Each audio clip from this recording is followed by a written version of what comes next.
திருவொற்றியூர் இருக்குல்ல, அந்த திருவொற்றியூரில் 30 வருடங்களுக்கு மேலாக சாலையோர வியாபாரி ஒரு பாட்டி அந்தந்த சீசனுக்கு ஏற்ப பழங்கள் விற்பாங்களாம். இப்போ மாம்பழ சீசனாக மாம்பழம் விற்றுக்கு இருந்திருக்காங்க. ஒரு பெண்மணி என்ன பண்ணியிருக்காங்கன்னா 150 ரூபாய்க்கு மாம்பழத்தை வாங்கிட்டு 500 ரூபாயை கொடுத்து கிளம்பியிருக்காங்க. பேலன்ஸ் 500ல் 150 போனுச்சுன்னா 350 ரூபா வாங்கிட்டு கிளம்பிட்டாங்க. அதுக்கப்புறம் தான் அந்த பாட்டிக்கு தெரிஞ்சிருக்கு, அந்த 500 ரூபாய் பார்த்தீங்கன்னா ஒரிஜினல் 500 ரூபாய் கிடையாதான். இந்த சின்ன பிள்ளைங்களாம் விளையாடுவாங்கள்ல, ரூபாய் நோட்டு மாதிரியே இருக்கும், ஃபேக்கான ரூபாய் நோட்டு, அந்த 500 ரூபாய் மாதிரி இருக்கக்கூடிய அந்த பேப்பரை கொடுத்துருக்காங்க. அவன் இந்த பாட்டியும் தெரியாமல் வாங்கி போட்டாங்க. அதுக்கப்புறம் தான் அவங்களுக்கு தெரிஞ்சிருக்கு. கதறி அழுகிறாங்க. இப்படி கஷ்டப்பட்டு உழைச்சி தான் அன்றாட தேவைகளையும் நான் பார்த்துக்கிறேன். அது மட்டும் இல்லாமல் கேன்சர் பேஷண்ட் அவங்க, அதை ட்ரீட்மெண்ட் பண்ணி இப்படி வாழ்க்கையை ஓட்டிக்கிருக்கேன். இப்படி வறுமையில் வாழக்கூடிய என்ன இப்படி ஏமாற்றிட்டு போயிட்டாங்களே அப்படின்னு சொல்லிட்டு அந்த பாட்டி கதறி அழுதுருக்காங்க.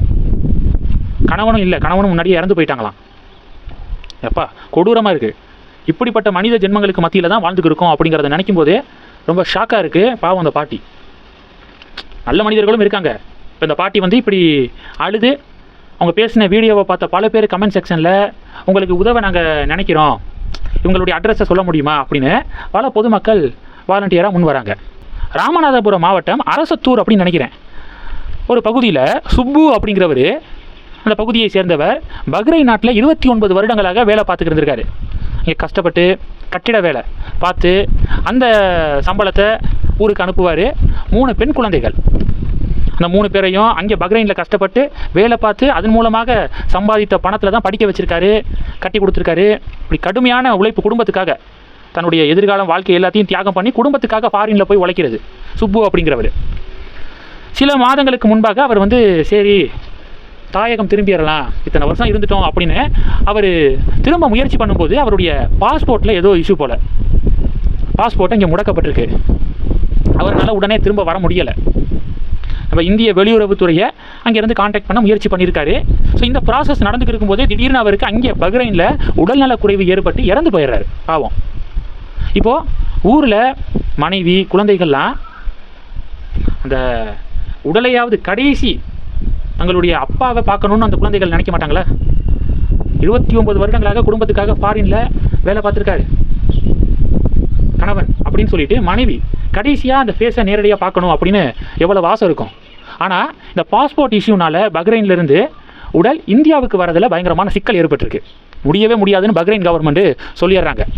ஏன்னா பாஸ்போர்ட் முடக்கப்பட்டுருச்சுல, சொல்லிடுறாங்க. இந்த தகவல் அண்ணாமலைக்கு தெரிஞ்சு அண்ணாமலை களமிறங்குறாரு. இந்திய வெளியுறவு அமைச்சகம் மூலமாக பஹ்ரைனில் இருக்கக்கூடிய இந்திய தூதரக அதிகாரிகளை தொடர்பு கொண்டு இந்த விஷயமெல்லாம் சொல்லி பிரச்சனைகளை கிளியர் பண்ணி கொடுக்குறாரு. அண்ணாமலையுடைய முயற்சி காரணமாக சுப்பு அவர்களுடைய உடல் சொந்த ஊரான ராமநாதபுரம் மாவட்டத்துக்கு வந்திருக்கு. அழுதுகிட்டே பேட்டி கொடுக்குறாங்க குடும்பத்தினர். அண்ணாமலைக்கு நாங்கள் கடமைப்பட்டிருக்கோம், இப்படிப்பட்ட ஒரு உதவியை செஞ்சுருக்காரு எங்களுக்கு அப்படின்னு சொல்லி அழுகுறாங்க. நம்ம தொடர்ந்து சொல்கிறது தானே, எந்த பதவியிலையும் இல்லாதப்பையே இவ்வளவு உதவி பண்ணுறாரு மக்களுக்கு. அவர் எம்எல்ஏ எம்பி இது மாதிரியான பதவியில் பொதுமக்கள் உட்கார வச்சு சட்டப்பேரவைக்கோ பாராளுமன்றத்துக்கோ அனுப்புனா அந்த தொகுதி எப்படி மாறும் அப்படின்னு நம்ம தொடர்ந்து சொல்லக்கூடிய விஷயந்தான். இன்றைக்கி இப்படிப்பட்ட ஒரு நியூஸ் கிடச்சிருக்கு நமக்கு. அதை நீங்களும் தெரிஞ்சுக்கணும் அப்படிங்கிறதுக்காக தான் ஷேர் பண்ணேன். அடுத்த டாபிக் என்ன அப்படின்னா, தேர்தலுக்கு பிந்தைய கருத்து கணிப்பு முடிவு இருக்குல்ல, திமுகவை சேர்ந்த ஒருத்தர் எல்லா சர்வே முடிவும் வந்துருச்சு, ஆக்சிஸ் மை இந்தியா டுடே உடைய சர்வே முடிவு வந்துச்சுன்னா கன்ஃபார்ம் பண்ணிடலாம், ஏன்னா நம்ப தகுந்த சர்வே முடிவு ஆக்சிஸ் மை இந்தியாவுடைய சர்வே முடிவு அப்படின்னு ஒரு தீவிரமான திமுக உடன்பிறப்பு அவர் பதிவு போட்டிருந்தார். இந்தியா டுடே ஆக்சிஸ் மை இந்தியாவுடைய எக்ஸிட் போல் ரிசல்ட் வரதுக்கு முன்னாடி பதிவு போட்டிருந்தார். இதுவும் நமக்கு ஃபேவராக தான் வரும் அப்படின்னு நினச்சிருப்பார் போல். ஆனால் ஆக்சிஸ் மை இந்தியாவுடைய சர்வே முடிவு டிவிகேவுக்கு ஃபேவராக வந்துச்சா? போட்ட பதிவை டெலீட் பண்ணிட்டார் ஒரு திமுக உடன்பிறப்பு.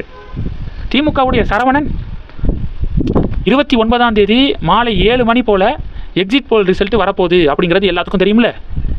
உடனே ஒரு அலர்ட் பண்ணுறாராம் சரவணன், நார்த்திலிருந்து எடுக்கப்பட்ட எந்த சர்வே முடிவையும் நம்பாதீங்க, சும்மா அதெல்லாம் பிஜேபி கிட்ட காசை வாங்கிட்டு எழுதுறது அப்படின்னு சொல்லிட்டு ஒரு பதிவு போட்டிருந்தார். எடுத்த சர்வே முடிவு மொத்தம் 9 நிறுவனங்களில் மேக்ஸிமம் நாரத்தை தலைமையிடமாக கொண்டு செயல்படக்கூடிய நிறுவனங்கள்.